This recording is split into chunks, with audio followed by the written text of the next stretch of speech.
Maafisa wa polisi eneo la Thika kaunti ya Kiambu wamenasa magunia 12 ya bangi yenye thamani ya shilingi milioni 10 kwenye gari moja. Maafisa wa polisi walifanikiwa kuwatia ndani washukiwa wawili, dereva na abiria wa gari hilo ambalo watashtakiwa na mashtaka ya kumiliki bangi kinyume na sheria.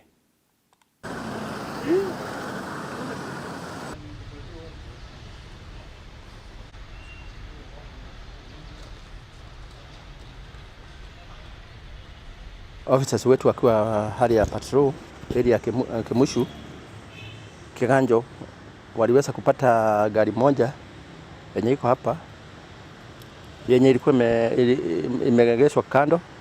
Wakati wa officers walikaribia, driver na abiria wake waliweza kushuka na kutema mbio, na hapo ndio officers walisuspect hiyo gari ingekuwa na kitu yenye sio kawaida.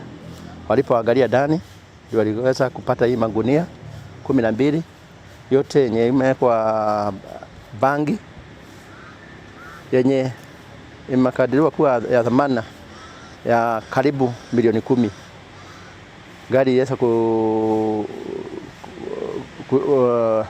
kutolewa pale na officers wakakimbizana na wale suspect, na baadaye waliweza kuwapata suspect wawili, driver na yule alikuwa passenger. Wote wako katika police custody. Kuna watu wamekuwa wakifanya hii biashara, bado tunatafuta. Kuna wenye tulikamata mwaka jana, bado wako kotini.